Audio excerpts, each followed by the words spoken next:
Thank you very much, Madam Speaker. Good morning, colleagues, and to the people of Gauteng.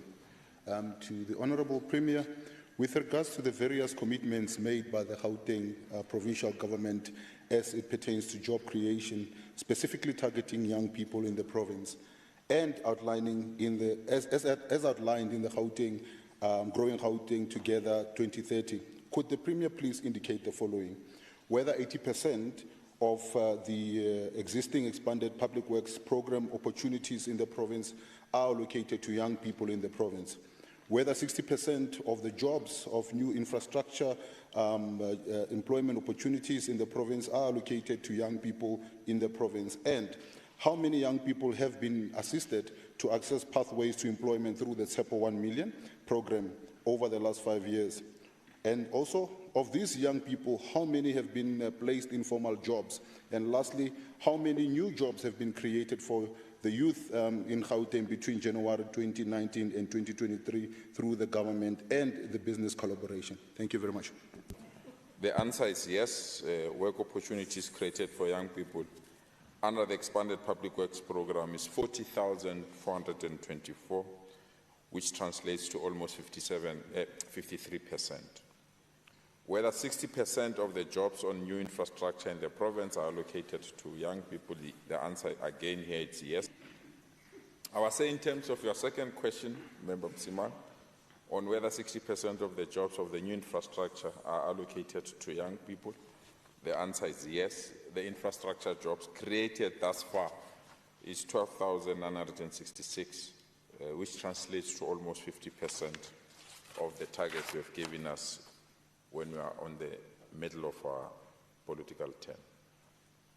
In terms of question 3 on how many young people have been assisted to access pathways to employment, the answer is 881,084 young people have been assisted to access pathways to earning.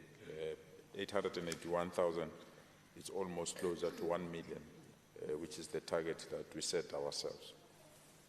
Question 4 of these young people, how many have been placed in formal jobs? 118,420 young people have been linked to various jobs in our province.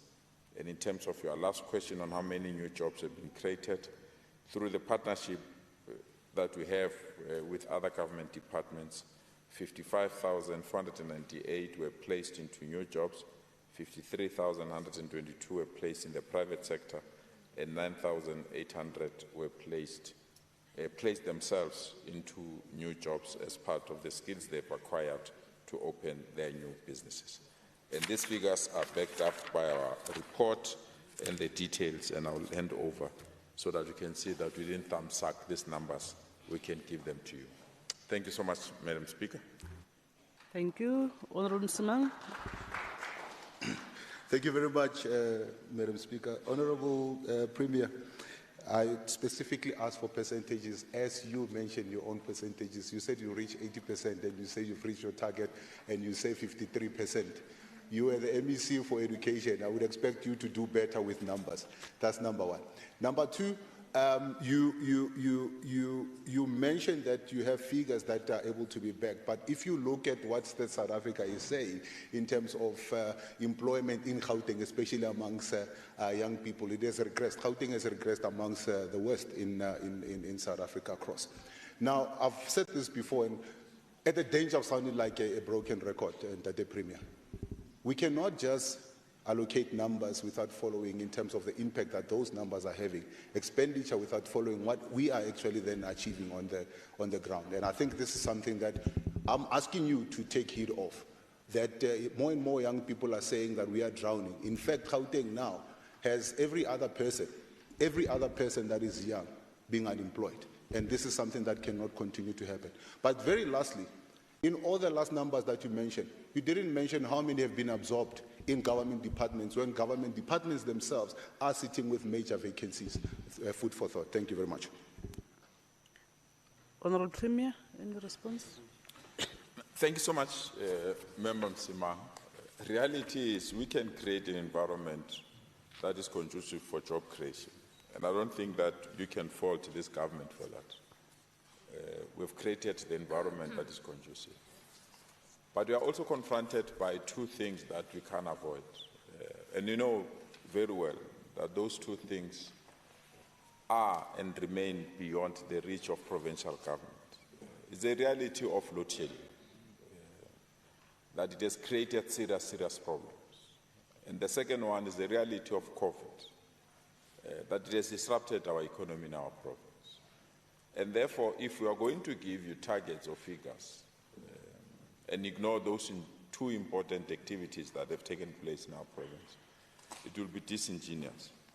And I've said in each and every question, and I'll repeat, in terms of question one, I said it's 53% against the target, which simply means even though we are still halfway of our political term, we've reached 53%. In terms of question two, we said it's 50% against the target. So we've responded in terms of the percentages that we have requested that we have. But we have taken a dynamic view now, and I thought, let me leave it so that if you are a genuine person, you'll accept that we have taken a view that in the absence of opportunities being created, we will create those opportunities on our own. And you are quite aware, last month alone, we recruited and appointed 6,000 young people to protect all of us in Gauteng. We also made an announcement that we are going to recruit 6,000 young people to be trained as solar technicians so that we can put solar panels in government buildings and where we feel that solar panels are needed. That's 6,000. We've also announced and recruited 6,000 people to clean our townships, informal settlement and hostels. We are on record to recruit an additional 6,000 to ensure that the 6,000 will fix the potholes and ensure that traffic flows in our province. We are also in the process of getting 6,000 people that will go house to house to ensure that those that need support from government, we can be in a position to authenticate them and be sure that they indeed need support from government.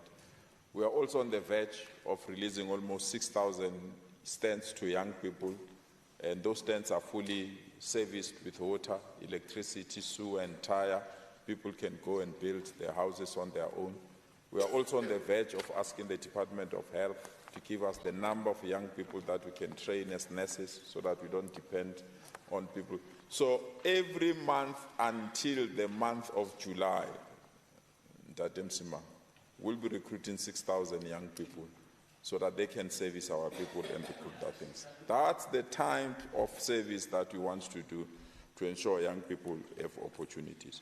We don't want to give handouts. We want to give people jobs. But we can only create an environment that is conducive for jobs if the community or the private sector is not willing to come on board and create these jobs. In terms of, and I'm glad that you are raising this issue and the DG is here, in terms of departments that have vacancies, have not filled those vacancies, I've asked each and every MEC, they're here, I've asked each and every MEC, give me the funded post in each and every department. And I want to assure you, I've received that information. It's only 2 or 3 MECs that have not given me. Only 7 MECs have given me those funded posts. And part of the performance contract of the new DG is to fill all those funded posts by the end of August this year.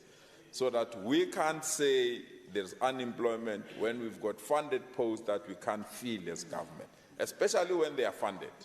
If they are not funded, it's a different thing. So the 7 MECs that have given me their list, by August, all those posts will be filled, MEC Msimanga. So what you have asked me, we have already actioned it. And I've already have it, and I'll share that information. Each and every department, how many funded posts are there and vacant. And by end of August, I can assure you, those particular posts will be serviced. But the responsibility to create jobs in our province lies with all of us. We have to ensure that both the private sector, public sector, as well as small business sector is given an opportunity to create jobs. And our investment in the Township Economic Development Act and the funding that we are giving to township businesses And the new jobs that have been created in our townships will add to all the issues that we are raising. But we'll create jobs. We'll not run away from it. Because we don't want to create handouts. We want to create quality jobs for our people so that our people can stand on their own and benefit out of the work of this government. Thank you so much, Madam Speaker. Truly appreciate it. Thank you. The next question.